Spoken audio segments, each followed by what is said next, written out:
ఓం గం గణపతియే నమః మహాపతివ నమో నమః బాదామి బనశంకరి నమో నమః గురుర్బ్రహ్మ గురుర్విష్ణుః గురుర్దేవో మహేశ్వరः గురుస్సాక్షాత్ పరం బ్రహ్మ తస్మై శ్రీ గురవే నమః. వ్యాసుడనగా ఎవరు? వశిష్ఠ మహర్షి యొక్క పుత్రుడు శక్తి. శక్తి యొక్క పుత్రుడు పరాశరుడు. ఆ యొక్క పరాశరుని పుత్రుడే వ్యాస మహర్షి. ఆయన్నే వేదవ్యాస మహర్షి అని పిలుస్తారు. ఎందుకండి అలా పిలవడం అంటే, ఈ యొక్క అనంతమైనటువంటి వేదము ఎలా చదవాలి, ఎక్కడి నుంచి మొదలుపెట్టి ఎక్కడ ముగించాలి, ఈ వేద విభాగం ఎవరు చేస్తారు అని ఆలోచిస్తుండగా, ఆ యొక్క వేదములను 4 భాగాలుగా చేయడానికి సాక్షాత్ ఆ శ్రీ మహావిష్ణువే వేదవ్యాసునిగా అవతరించాడు.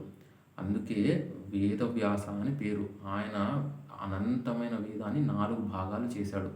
అవే ఋగ్వేదము, యజుర్వేదము, సామవేదము, అథర్వణ వేదము. అందుకని వేదవ్యాసుడు ప్రతి యుగంలోనూ అవతరిస్తూ ఉంటాడు. ఒక్కొక్క యుగంలో ఒక్కొక్కరు వ్యాస మహర్షి యొక్క స్థానాన్ని, వ్యాసుడు అనగా పదవి, ఒక్కొక్క యుగంలో ఒక్కొక్కరు ఆ యొక్క స్థానాన్ని అధిరోహిస్తారు. అదే కాకుండా వ్యాస మహర్షి ఈ యొక్క వేదాలని కలియుగంలో మనుష్యులు అల్పాయుష్యులు కాబట్టి, అల్పాయుష్యులు దీర్ఘరోగ సంకలితులు, దీర్ఘమైన రోగాలను అనుభవిస్తూ ఉంటారు. ఎందుకు? ధర్మాన్ని విడిచిపెట్టి అర్థకామములను మాత్రమే పట్టుకోవడం వల్ల అనేకమైన రోగాలు, కష్టాలు, కామ, క్రోధ, లోభ, మోహ, మద, మాత్సర్యాలను పట్టుకోవడం వల్ల మనము ధర్మాన్ని విడిచిపెట్టి ఈ యొక్క వేదాన్ని నమ్మడం మానివేస్తాము. నమ్మిన వారు కొద్దిమంది ఉంటారు. మరి ధర్మం తెలుసుకోవడం ఎలా? అందుకని వేదాన్ని చదవలేరు. కాబట్టి వేదం ఏదైతే ప్రతిపాదించిందో దానికి అనుగుణంగా 18 పురాణాలను రచించాడు వేదవ్యాస మహర్షి. అందున భాగవతం అత్యంత శక్తివంతమైనది, మోక్షప్రదమైనది. 18 పురాణాలు చదవలేరు అన్నప్పుడు పంచమ వేదమైనటువంటి మహాభారతాన్ని రచించాడు వేదవ్యాస మహర్షి. అది కూడా చదవలేము అన్న వాళ్ళకి భాగవతంలోని కృష్ణలీలలు, శ్రీకృష్ణ లీలలు చదువుకోండి అని చెప్తాడు ఆయన. అంతటి పరమ జ్ఞాని మన కోసం ఎంత కిందకి దిగి వచ్చాడో చూడండి. ఆయన అంత సమస్త వాంగ్మయము వ్యాస ఉచ్ఛిష్టము అంటారు పెద్దలు. అంటే ఏమిటి? మనం చదువుతున్న ప్రతి ఒక్కటి వ్యాస మహర్షి యొక్క అనుగ్రహమే అని. వ్యాసుడు చెప్పనిదంటూ ఏదీ లేదు. కాబట్టి ఆయన యొక్క జన్మదినాన్ని పురస్కరించుకొని వ్యాస పూర్ణిమని గురు పూర్ణిమగా మనం పూజించుకుంటాం. అనగా గురువులను మనం పూజిస్తాము గురు పూర్ణిమ నాడు. అంటే అదొక్క రోజా అని పూజించాల్సింది కాదు. ప్రతిరోజు గురువుని పూజించాలి, గురువుని తలుచుకోవాలి, గురు సేవ చేసి తీరవలను. మాకు ఇదివరకే గురువులను మేము గురుబోధ తీసుకున్నాము, ఫలానా గురువుగారు మేము అనుసరిస్తున్నాము, ఫలానా గురువు గారి దగ్గర మేము ఆ యొక్క గురుబోధను స్వీకరించి శిష్యులుగా చేరాము అంటే వారిని పూజించండి. లేదు, మాకు గురువే లేడు, మేము ఇంతవరకు గురుబోధ తీసుకోలేదు, మాకు గురువే లేడు, మరి మేము ఎవరికి పూజించాలి అంటే ఎందరో మహానుభావులు ఉన్నారు. వశిష్ఠుల వారిని పూజించండి. ఆ యొక్క వేదవ్యాస మహర్షి యొక్క పూర్వీకులు ఆయనే కదా, వారి నుంచి ఆ యొక్క వంశం ఆవిర్భవించింది. వేదవ్యాస మహర్షి యొక్క పుత్రుడు శుకబ్రహ్మ, ఆయన్ని పూజించండి. విశ్వామిత్ర మహర్షి బ్రహ్మర్షి అయ్యాడు. వశిష్ఠ మహర్షి బ్రహ్మర్షి, విశ్వామిత్ర మహర్షి బ్రహ్మర్షి, వారిని పూజించండి. వారి పూజించడం అంటే ఒకటి గుర్తుపెట్టుకోండి, వారు చెప్పినటువంటి నీతి వాక్యాలు, వారు చెప్పినటువంటి మార్గాన్ని మనము పాటించడమే వారికి మనం ఇచ్చే గురుదక్షిణ. గురువు మన నుంచి ఏది ఆశిస్తాడో, ఆయన నిత్య సంతృప్తి, ఆయన బ్రహ్మం నందు రవిస్తూ ఉంటాడు. ఆయనే ఆత్మజ్ఞానాన్ని పొంది నిరంతరం ఈశ్వరునితో మమేకమై ఉంటాడు. అటువంటి గురువుకు నువ్వు ఏమి ఇవ్వగలవు? ఆయన చెప్పిన మార్గాన్ని నువ్వు అవలంబిస్తే అదే వారికి మనం ఇచ్చే పెద్ద కానుక. గురుకట్నం అంటారు కదండి, అది. అలా గురువుకి మనం ఇచ్చే పెద్ద కానుక ఏమంటే గురువు చెప్పిన ఉపదేశాలను మనం పాటించడమే. అలా మీరు గురు పూర్ణిమ నాడు ఎవరిని పూజించాలి? వాల్మీకి మహర్షిని పూజించండి. రామాయణం రచించారు, ఆది కావ్యము, సకల వేదాలకి మూలమైనటువంటి ధర్మమే ఆ యొక్క రాశీభూతమై భూమిపై అవతరిస్తే ఆయనే శ్రీరామచంద్రుడు. అటువంటి శ్రీరాముని యొక్క వృత్తాంతమే రామాయణము. అటువంటి రామాయణాన్ని రచించిన వాడే వాల్మీకి మహర్షి. ఆయన గురించి చదవండి, ఆయన్ని స్మరించుకోండి. కలియుగంలో మన యొక్క సనాతన ధర్మము లుప్తమవుతుండగా కైలాస శంకరుడు దక్షిణామూర్తి భూమిపైన కాలడి శంకరుడుగా ఆది శంకరాచార్యులుగా అవతరించారు. ఆయన ఈ భూమండలమంతా, ఈ యొక్క భరత భూమినంతా పాదచారి అయి పర్యటించి అవైదిక ధర్మాలను ఖండించి 4 పీఠాలను స్థాపించాడు. అవే శృంగేరిలో శారదాపీఠము, ద్వారకలో కాళికాపీఠము, బదరిలో జ్యోతిర్పీఠము, పూరి జగన్నాథులు గోవర్ధన పీఠము. ఆ పీఠాధిపతులను పూజించండి, వారు జగద్గురువులు. శంకరాచార్యులు వారిని స్మరించండి. లేదండి మాకు బోధలు ఇప్పుడు ప్రస్తుత కాలంలో మా కంటికి కనపడేటట్టు జగద్గురువులు ఉన్నారా? ఈ ప్రశ్న ఎవరికైనా వస్తే, తెలిసిన వాళ్ళు ఉన్నారు, తెలియని వారి కోసం జగద్గురువులు ఉన్నారు. శృంగేరి పీఠాధిపతి శ్రీ శ్రీ శ్రీ భారతీ తీర్థ మహాస్వామి వారు, వారే నడిచే శారదామాత, వారే దక్షిణామూర్తి స్వరూపం. అంతటి శక్తివంతమైన వారు, అంతటి ప్రేమైక మూర్తి. వారిని స్మరించండి, వారి యొక్క వెళ్ళి వారి దర్శన భాగ్యం చేసుకోండి. శృంగేరికి ఉత్తర పీఠాధిపతులు శ్రీ శ్రీ శ్రీ విధుశేఖర భారతీ మహాస్వామి వారు సాక్షాత్ శారదా స్వరూపమే. వారి యొక్క ప్రవచనాలు వినండి, అనుగ్రహ భాషణం వినండి.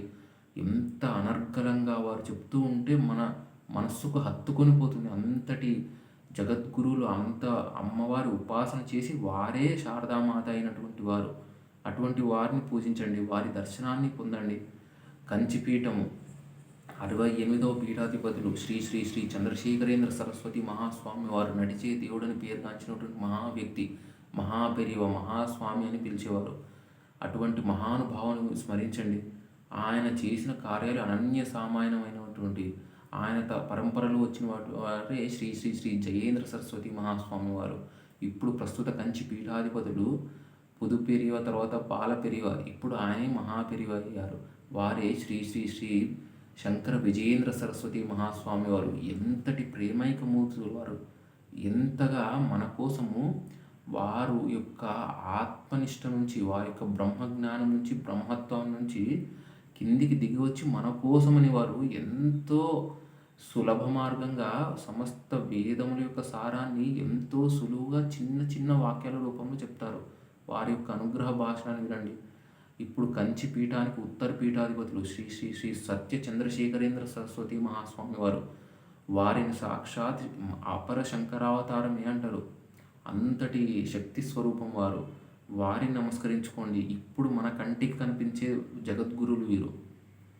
మీకు గురువు గారు ఉన్నారు, సంతోషంగా వారిని స్మరణ చేసుకొని వారి పూజన చేయండి. ప్రతిరోజు గురువందనం ప్రతిరోజు చేయాలి. గురు పూర్ణిమ నాడు మరింత భక్తులతో చేయాలి. వారి స్మరణ చేయండి, వారి యొక్క చిత్రపటాన్ని పెట్టుకొని అర్చన చేయండి. ఇది గురు పూర్ణిమ నాడు మనం చేయవలసిందే. అలాగే ముఖ్యంగా వేదవ్యాస మహర్షిని తప్పకుండా స్మరించి గురు పరంపరలో వచ్చిన వారిని స్మరించండి. అది మనకు గురు పూర్ణిమ యొక్క ముఖ్య ఉద్దేశం ప్రతిరోజు పూజించాలి అని చెప్పడమే తప్ప ఆ ఒక్కరోజు పూజించి మిగిలిన రోజులు పూజించాలని కాదు. గురు పరంపరను మనము పాటించాలి. ఆ యొక్క గురువులనగా శంకరాచార్యులు వారు స్థాపించిన పీఠాలను మీరు గమనిస్తే గురు పరంపర అనేది ఉంటుంది. ఎప్పుడు ఒకరి తర్వాత ఒకరు జగద్గురువుల స్థానాన్ని అధిరోహిస్తూ ఉంటారు. అటువంటి గురువులను నిత్యము మనం స్మరించుకోవాలి. ఎందుకు గురువులను స్మరించుకోవాలి అంటే, కలియుగంలో మనం వేదాలను చదవలేము, పురాణాలను చదవలేము, రామాయణ భారత భాగవతాలను చదవలేము. మరి మనము ఎప్పుడు జ్ఞానాన్ని పొందుతాము, ఎప్పుడు ధర్మాన్ని తెలుసుకుంటాము, ఎప్పుడు మోక్ష మార్గాన్ని మనం అవలంబిస్తామంటే ఈ యొక్క గురువుల యొక్క ఉపదేశం ద్వారా, గురువుల యొక్క అనుగ్రహ భాషణం ద్వారా మనము మోక్ష మార్గాన్ని తెలుసుకుంటాము. సులువుగా 100 పుస్తకాలు చదవడం ఒకటే, గురువు చెప్పిన గురు బోధన తెలుసుకోవడం ఒకటే, గురువు చెప్పిన అనుగ్రహ భాషణాన్ని వినడం ఒకటే. ఇది గ్రహించాలి. అందుకని గురువు ఉండాలి. గురువు లేని విద్య గుడ్డు విద్య అని ఎందుకంటారంటే, గురువు తను ఎంతగానో వారి యొక్క గురువుల నుంచి జ్ఞానాన్ని పొంది ఏ మార్గాన్ని అవలంబిస్తే త్వరగా నువ్వు ఈశ్వరుని చేరుకుంటావు అనేది గురువు నిర్దేశిస్తాడు. చీకటిలో వెళ్తున్న వాడికి వెలుతురు దీపమే గురువు. ఇది గ్రహించాలి అందరూ. కాబట్టి గురువుని తప్పనిసరిగా, మీ గురువు లేని విద్య గుడ్డి విద్య. అదే కాకుండా గురువు లేని జీవనం కూడా గుడ్డి జీవనము, అనగా అంధకారమైన జీవనము. ఇది గుర్తుపెట్టుకుని ప్రతి ఒక్కరికి గురువు ఉండి తీరవలసిందే. నాకు గురువే లేరు, కృష్ణం వందే జగద్గురుం, ఆది శంకరాచార్యులు అని గురువుగా భావించండి. ఎవ్వరూ గురువు లేని వారికి శంకరాచార్యుల వారే గురువు. గురుబోధ చేస్తేనే గురువా? కాదండి. గురువు నీకు ఎవరి మీదైతే గురి ఉందో ఆయన గురువు అంటారు. ఆయన చెప్పింది నేను తూచా తప్పకుండా పాటిస్తానండి. ఆయన నీకు గురువు అంతే. నేను గురువు అనుకున్నానండి. ఆయన చెప్పారు కానీ అండి నేను పాటించను. ఆయన నీకు గురువు కాదు. నువ్వు ఆయన దగ్గర గురుబోధ తీసుకున్నప్పటికీ, ఆయనకి అంతేవాసిగా ఉన్నప్పటికీ, ఆయన చెప్పిన మార్గాన్ని నువ్వు అవలంబించకపోతే, ఆయన ధర్మ మార్గంలో ఉండయ్యా అని చెప్పాడు. నువ్వు ఆయన దగ్గర గురుబోధ చేసుకున్నావు. నువ్వు అధర్మ మార్గంలో జీవితాన్ని గడుపుతున్నావు. నీవు ఇప్పుడు ఆయన శిష్యుడివా? ఆయన నీకు గురువా? కాదు. నువ్వు ఆయన గురువుగా నీవు స్వీకరించడానికి నీకు అర్హత లేదు. ఆయన నిన్ను శిష్యునిగా ఎప్పటికీ స్వీకరించబోడు. నీవు ఎప్పుడైతే గురువు ఎక్కడున్నప్పటికీ, ఎంత దూరంలో ఉన్నప్పటికీ ఆయన్ని ఎప్పుడు చూడకపోయినా ఆయన యొక్క అనుగ్రహ భాషణాన్ని విని ధర్మాన్ని తెలుసుకొని ఆయన చెప్పిన మార్గాన్ని అవలంబించినప్పుడు నీవు నిజంగా ఆయన యొక్క శిష్యుడివే.